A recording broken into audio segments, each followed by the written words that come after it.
बिस्मिल्लाहिर्रहमानिर्रहीम अस्सलाम वालेकुम। अल्लाह ताला की रहमत करम फजल और शुक्र के साथ जी आज की वीडियो करते हैं जी शुरू। वीडियो में आगे बढ़ने से पहले आप सब लोगों से ये गुजारिश है कि अगर अभी तक आपने मेरे चैनल को सब्सक्राइब नहीं किया तो चैनल को सब्सक्राइब लाजमी करें और साथ बेल आइकन को ज़रूर प्रेस करें ताकि मेरी हर आने वाली वीडियो को नोटिफिकेशन सबसे पहले आप तक पहुँच सके।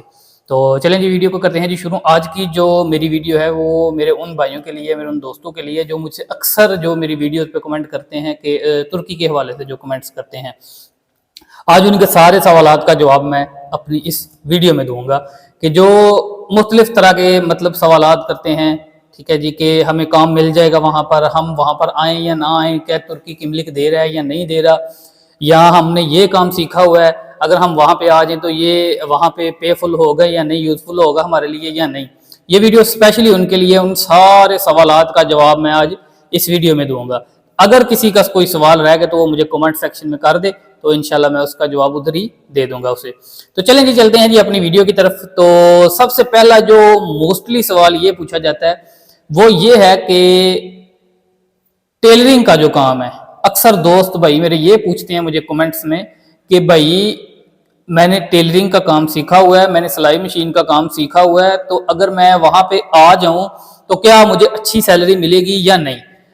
तो प्यारे भाइयों, मैं आपको एक बात क्लियर कर दूं कि ये जो सिलाई मशीन हमारे यहाँ चलती है ना, एक तो वो हाथ वाली है ना, उसके साथ वो लगा के तो उसको चलाते हैं, एक वो मशीन है, एक दूसरी मशीन है, अब उसका मुझे नाम मेरे जहन में नहीं है, ठीक है, वाइट कलर की होती है वो, तो वो मशीन है, वो मशीन कारआमद है वहाँ पे, ठीक है। ये दूसरी जो मशीन है ना, ये आप बेशक इस पे ना काम करें, इसका कोई बेनिफिट नहीं होगा आपको वहाँ पे, ठीक है। और दूसरा जो पीको वगैरह या इस तरह का ये जो काम है ना, ये टोटली डिफरेंट है वहाँ पे, हमारे यहाँ डिफरेंट है, उधर जो है वो डिफरेंट है।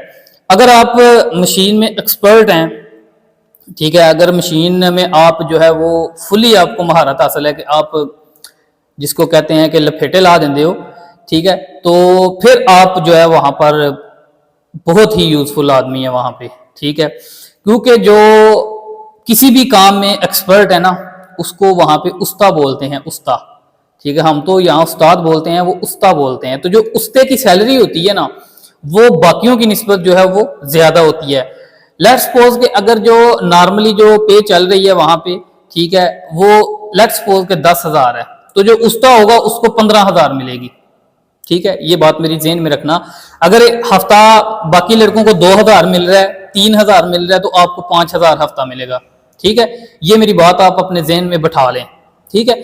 अगर दूसरों को 2,000 मिल रहा है, आपको 3,000 मिलेगा, 4,000 मिलेगा, 5,000 मिल सकता है, ठीक है। ये आपकी मेहनत पे डिपेंड करता है, आपके काम पे डिपेंड करता है कि आप कितना ओवर टाइम लगाते हैं, किस तरह आप उनको काम करके देते हैं, फिर उस हिसाब से आपकी जो है वो सैलरी इंक्रीज कर देंगे।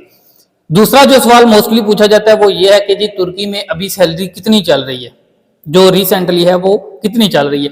तो यार देखें, अभी जो तुर्की में सैलरी चल रही है जो गवर्नमेंट की तरफ से दी जाती है वो 11,400 लीरा है, ठीक है, 11,400 लीरा है। ये काम जो है वो सॉरी ये जो सैलरी है वो बेसिक दी जाती है वहां पे 11,400 लीरा, जो कि गवर्नमेंट की तरफ से जो है वो ऐलान किया गया था, उसके मुताबिक जो है वहां पे जो सैलरी दी जाती है वो 11,400 लीरा।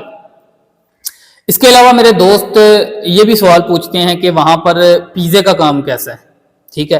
तो यार जो आपको मैं एक बात बताऊं, जो यहाँ पर पिज्जा बनता है पाकिस्तान में और जो तुर्की में बनता है, इसमें काफी ज्यादा डिफरेंस है। उनकी डो का डिफरेंस है, उनके जो मटेरियल अंदर यूज होता है उसका डिफरेंस है, बहुत ज्यादा डिफरेंस है। हाँ, अगर आपको पता है पिज्जे के बारे में, काफी नॉलेज आप रखते हैं, एक्सपर्ट हैं पिज्जे के हवाले से, मैं आपको एक बात बताऊं, मैं खुद अल्हम्दुलिल्लाह पिज्जे में एक्सपर्ट हूँ, ठीक है। मैंने तकरीबन 3 साल का मेरा एक्सपीरियंस है इस फील्ड में। मैं खुद भी पिज्जे का अल्हम्दुलिल्लाह कारीगर हूँ, ठीक है। मैंने अपना रेस्टोरेंट भी बनाया था। लेकिन मैं जब तुर्की गया था तो तुर्की मैंने काम कौन सा किया था, मैंने बेकरी का काम किया था तुर्की में, ठीक है। लेकिन वो बेकरी इस तरह पाकिस्तान वाली नहीं थी कि उसमें हर चीज हो, मतलब पिज्जा वगैरह भी हो, सैंडविच भी हो, ये चीज नहीं थी। वो जो है वो डिफरेंट थी। वहां बेकरी को फुरनो बोलते हैं तुर्की में, ठीक है। तो क्योंकि वहां पर पिज्जा जो था वो डिफरेंट था, हमारे यहाँ वो उस तरह का नहीं खाया जाता, ना ही हमसे वो बनता है, ठीक है। इतना मुश्किल नहीं है, इजी है, लेकिन बेकरी का मुझे अच्छा आसान लगा तो मैं बेकरी में चला गया था, ठीक है। तो पिज्जे का काम भी ठीक है, अगर आप कारीगर हैं अच्छे खासे, ठीक है, आपको इस काम में महारत हासिल है, तो आप पिज्जे में भी जा सकते हैं, नो इशू, ठीक है। नंबर 3 पे आता है बेकरी का काम। बेकरी का काम बहुत ज्यादा है यार तुर्की में, बेकरी का काम इतना ज्यादा है, बेकरी का काम तुर्की में कि आप सोच भी नहीं सकते। तुर्की में अगर आप उस्ताद बन गए हैं, ठीक है, मैं आपको अपनी बात बताता हूं, मैं 700 पे शुरू हुआ था। 700 पे जब मैंने काम ज्वाइन किया था बेकरी को, तो 700 लीरा मेरी सैलरी थी, ठीक है। और जब मैंने छोड़ा उस वक्त मेरी 2000 लीरा थी, ठीक है, उस वक्त मेरी 2000 लीरा हफ्ता था, मेरा हफ्ता मंथली जो है वो 8000 लीरा बनता था, ठीक है। तो चौथे नंबर पे क्वेश्चन जो मोस्टली पूछा जाता है कि तुर्की की किमलिक के हवाले से, यार मैं आपको ये गाइड करूंगा कि अभी फिल वक्त आप तुर्की ना जाएं, क्योंकि तुर्की की बिल्कुल साफ वाज़ेह शर्त ये है कि उसने बोला हुआ है कि आपने अगर किमलिक लेनी है, इकामत लेनी है, 1 साल का परमिट लेना है, रेजिडेंस, उसके लिए आपको यहां पर अपनी प्रॉपर्टी खरीदनी पड़ेगी, अपनी जाती प्रॉपर्टी खरीदनी पड़ेगी, जिसकी प्राइस जो है वो $75,000 हो। अगर वो नहीं तो आप एक दुकान खरीदें, ठीक है, वो दुकान जो आपने बनानी है, बिजनेस करना, वो आपकी अपनी मलकियत में हो, रेंट पे नहीं, आपकी अपनी मलकियत पे हो, ठीक है। जब आपकी अपनी मलकियत पे होगी तो आप वो जब कारोबार करेंगे, आपके पास पेपर होंगे, डॉक्यूमेंट सारे होंगे, वो दायरा आपकी जमीन मलकियत होगी वहां पे, तो फिर आप जो है वो जाके अपनी किमलिक बनवा सकते हैं, अदरवाइज आपकी किमलिक नहीं बनेगी। तो ये थोड़े से 3-4 सवाल थे जो मोस्टली मुझे कमेंट्स में लोग पूछते थे, और जो ज्यादा तर सवाल ये पूछा जाता है कि भाई तुर्की में सबसे ज्यादा काम कौन सा है, जो है वो तुर्की में सबसे ज्यादा काम कौन सा है। तो भाई मैं आपको पहले भी बता चुका हूं कि आप किसी भी फील्ड में एक्सपर्ट हैं, किसी भी फील्ड में आप एक्सपर्ट हैं, नो इश्यू, डजंट मैटर कि आप किसी एक फील्ड में एक्सपर्ट हों, कोई भी आपके पास हुनर है, चाहे वो वेल्डिंग का है, चाहे वो जो है वो मिस्त्रियों वाला है, चाहे वो मशीन का है, चाहे वो फुर्नों का है, चाहे वो पिज्जे का है, XYZ किसी भी किस्म का जो है वो आपके पास हुनर है, ठीक है, एक्सपीरियंस है, तो आप कभी मार नहीं खाएंगे किसी भी कंट्री में, चाहे वो तुर्की हो, दुबई हो, सऊदीया हो, यूरोप हो, कहीं भी आप चले जाएं, आप मार नहीं खाएंगे अगर आपके पास कोई हुनर है तो, ठीक है। तो ये मेरी बात ध्यान में रखें, अगर आप किसी भी काम में एक्सपर्ट हैं तो आप जा सकते हैं तुर्की, कोई मसला नहीं। लेकिन फिल वक्त तुर्की जो है वो किमलिक नहीं दे रहा, उसने 2 टोक ऐलान किया हुआ है कि तुर्की किमलिक उनको देगा सिर्फ जो वहां पर प्रॉपर्टी खरीदेंगे अपनी, ठीक है, उनको सिर्फ किमलिक मिलेगी, ठीक है।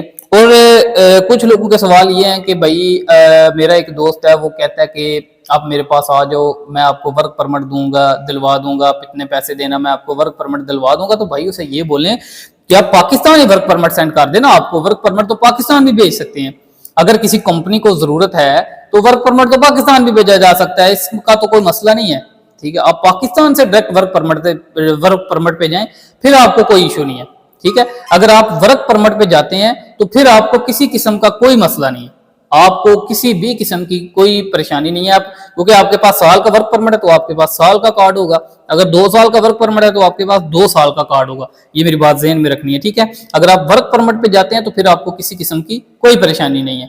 तो ये थी यार मुख्तसर सी वीडियो, छोटी सी वीडियो तुर्की के हवाले से।